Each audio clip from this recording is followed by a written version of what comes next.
ये मुकाबला है कांटे का और इस बात की पूरी गारंटी है। तो सोचिए मत, जल्दी से बनाइए अपनी favourite team only on my team 11, India की अपनी फैंटेसी। सरकार का अंकुश है।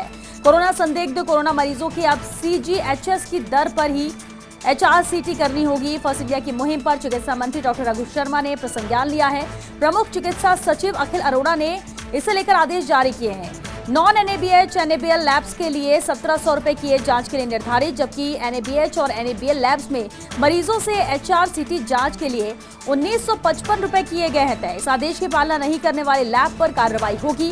राजस्थान महामारी अध्यादेश के तहत सख्त कार्रवाई की जाएगी। जिस तरह से अपनी मनमानी की जा रही है उस पर जरूर सरकार ने अंकुश लगाया है। अहम फैसला लिया है। जांच की दर को निर्धारित किया गया है। नॉन NABH NABL लैब्स के लिए 1700 रुपए की जांच के लिए निर्धारित किए गए हैं, जबकि लैब्स में मरीजों से HRCT जांच के लिए 1955 रुपए तय किए हैं। इस आदेश की पालना नहीं करने वाले लैब पर अब कार्रवाई होगी। राजस्थान महामारी अध्यादेश के तहत सख्त कार्रवाई की जाएगी। जो भी इस निर्धारित दर को नहीं मानेगा या फिर किस तरह की शिकायतें आएंगी उस पर कार्रवाई होगी। राजस्थान महामारी अध्यादेश के तहत सख्त कार्रवाई करने के आदेश सरकार की तरफ से दिए गए हैं। चिकित्सा विभाग से आज की सबसे बड़ी खबर, HRCT जांच के दाम की मनमानी पर सरकार ने अंकुश लगाया है। कोरोना संदिग्ध कोरोना मरीजों की अब CGHS की दर पर ही HRCT करनी होगी। फर्स्ट इंडिया की मुहिम पर चिकित्सा मंत्री डॉक्टर रघु शर्मा ने प्रसंज्ञान लिया। प्रमुख चिकित्सा सचिव अखिल अरोड़ा ने इसे लेकर आदेश जारी किए हैं। नॉन NABH NABL लैब्स के लिए 1700 रुपए जांच के लिए निर्धारित किए गए। और चलिए इस पर बातचीत के लिए संवाददाता विकास शर्मा हमारे साथ जुड़ चुके हैं। विकास, जिस तरह से मनमानी लैब्स द्वारा की जा रही थी उस पर अंकुश लगाने के लिए बड़ा फैसला सरकार का है, विस्तार से आपसे जानना चाहेंगे आदेश में क्या है? शिवा, देखिए HRCT इस वक्त कोरोना मरीजों के लिए सबसे महत्वपूर्ण जांच हो गई है।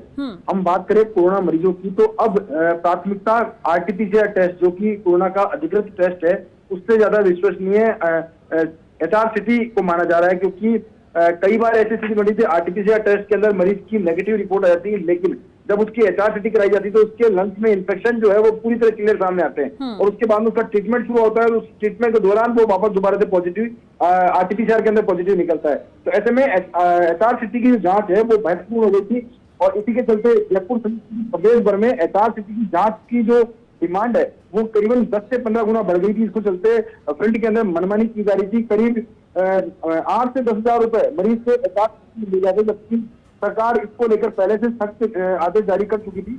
लेकिन अब जो है OPD के अंदर संदिग्ध मरीज, जो कि अब तक कोरोना मरीजों के लिए आदेश निकले थे, अब ये स्पष्ट गाइडलाइन जारी कर दी गई है कि जो संदिग्ध मरीज होंगे जो कि अपने सिर्फ HRCT इसलिए करा रहे हैं क्योंकि उनको ये डाउट है कि वो कोरोना से ग्रसित हो सकते हैं, तो ऐसे मरीजों की जांच के लिए भी पूरी कैपिंग कर दी गई है।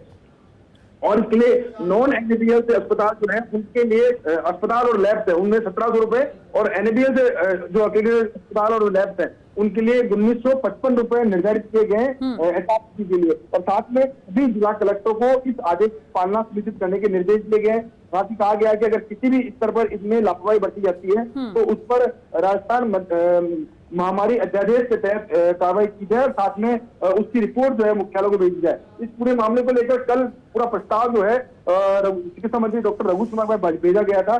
फर्स्ट इंडिया ने बड़ी मुहिम चलाई थी, बताया था कि किस तरह से सैकड़ों मरीज रोजाना ठगे जा रहे हैं, क्योंकि SMS अस्पताल में जो जांच 700 रुपए के अंदर होती है उसी के बाजार के अंदर 7 से 8,000 रुपए यानी कि 10 गुना से अधिक रेट जो है वसूली जा रही थी। उसके बाद में ये पूरा प्रस्ताव बना के भेजा गया था। चिकित्सा मंत्री डॉक्टर रघु शर्मा ने आम जन की दिक्कतों को देखते हुए तत्काल प्रभाव से इस प्रस्ताव को मंजूरी दी है और मंजूरी देने के बाद में अब कुछ ही देर पहले इसके आदेश जो है दिए गए। जी बिल्कुल, चलिए बहुत शुक्रिया विकास आपका इस पूरी जानकारी के लिए। तो आदेश सरकार की तरफ से आ चुके हैं। प्रमुख चिकित्सा सचिव अखिल अरोड़ा ने इससे लेकर आदेश जारी कर दिया है, यानी अब दरें निर्धारित कर दी गई। लैब्स अपनी मनमानी नहीं करेंगे और अगर कहीं पर लैब्स ऐसे अपनी मनमानी वसूली करते हैं तो शिकायत करने पर सख्त कार्रवाई भी उन लैब्स के खिलाफ की जाएगी।